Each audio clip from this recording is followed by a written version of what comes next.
The good news is if you're taking the LSAT in August, there's going to be less material for you to study.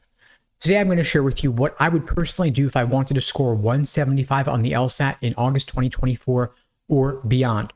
For those who don't know me, my name is Steve Schwartz. I personally increased my LSAT score from a 152 to a 175 on test day itself, and I've helped thousands of students do the same since 2005. Today, I'm going to share with you my laser approach to LSAT prep.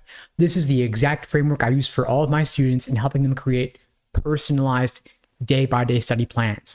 LASER is an acronym standing for Learning, Accuracy, Sections, Exams, and Review. This is the general step-by-step process I would personally follow to increase my LSAT score from any starting point to get the 99th percentile or higher on the official LSAT exam. So learning is the first phase. It's building that strong foundation, getting a proper understanding of each section and each question type. This could involve reading those 500-page LSAT prep phone books. It could involve watching on-demand videos. It could involve joining live small group classes via Zoom. Your choice, whichever format suits you best. Once you've spent some time there, you're going to move on to A for accuracy, the second phase of the laser approach. Accuracy is when you work on drilling questions by type to better understand the proper perspective from which to view each section and each question type.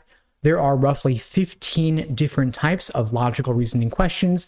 Of course, some are more common than others. You may want to drill all 15 types, or you may want to start with the most common types like necessary assumption, inference, and flaw before moving on to the less common types, including the rare ones like parallel or evaluate the argument that only show up maybe once or twice per exam at most. Once you are at a reasonable degree of accuracy when drilling by type, maybe 70 to 80% accuracy. Then you move on to the third phase of the laser approach, S for sections. This is where you work on doing timed 35-minute sections, assuming no extra time, to work on your pacing so that you can finish the questions in the time allotted. Personally, I like to have a couple of minutes to spare at the end of the section. This, of course, requires moving at a pretty fast pace. Luckily, in logical reasoning, there is a pretty clear order of average difficulty, meaning the first 10 questions are a whole lot easier than the last 10 questions. So you want to aim to solve the first 10 questions in roughly 10 minutes to build up a time bank that you can then apply to the tougher questions later in the section. And here's a pro tip for you. I would personally flag 3 to 4 questions per section, meaning I'd flag them, I'd skip them, I wouldn't go deep on them because I don't want to get bogged down, and I would come back to them later at the end of the section when I already have the security of knowing that I've tackled everything else. And the hardest band of questions in logical reasoning tends to be questions 15 through 23. The last couple actually are a little bit easier, maybe because they know a lot of students won't even make it to the end of the section and they want to reward you for pacing yourself appropriately. And so when I flag 3 to 4 questions, they're going to be in that 15 to 23 band. And I have a good sense of which questions I personally don't like. So for me, I'm not a science person. I'm 100% a humanities person. So the hard science questions, the technical ones, do not speak to me. I do not like them. And so I flag those questions. If it's a really lengthy parallel reasoning question in that band, I'll flag it and skip it as well. Also, anything super abstract like moral philosophy, it's hard for me to get a handle on that language. And so I'll flag that and skip it as well. Come back to it later. Then with the security of knowing that I have completed the section, I can break out of my previous tunnel vision with a second look, a little bit of distance. I can usually hammer away at it with a couple extra minutes and turn that from a guess into getting it right. After focusing on the third phase, the S in laser for sections, I then move on to the fourth phase, which is E for exams and endurance.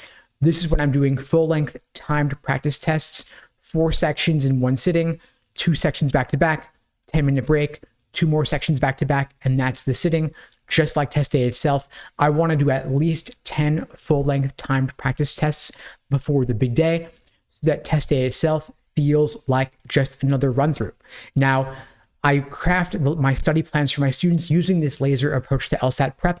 You want to make sure that you have a plan of attack so that you're not just taking test after test to measure yourself without learning from your mistakes, without properly reviewing. And of course, you want to build that foundation first. We create personalized study plans for all of our students at LSAT Unplugged.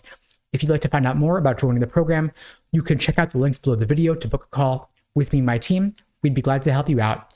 And of course, finally, in the laser approach, we have R for review. I have a framework for reviewing LSAT questions called the Socratic review method. Long story short, the idea is that we want to make sure that you are getting the full value out of every practice test you take and every question that you complete. You want to make sure that you are figuring out exactly where your mistakes are coming from, where you're getting tripped up, which tricks and traps you personally are uniquely prone to falling for, so that you will not make the same mistake again. So make sure you're reviewing in depth, not just the questions you get wrong, but also the ones you have difficulty with, the ones where you guessed and got lucky, but it could have easily gone the other way. You want to go deep to make sure that you're getting those key insights from your studying so that you will improve with each test that you take. Anyway, folks, that's all for now. Hope you found the video helpful. In the meantime, I wish you all the best and take care.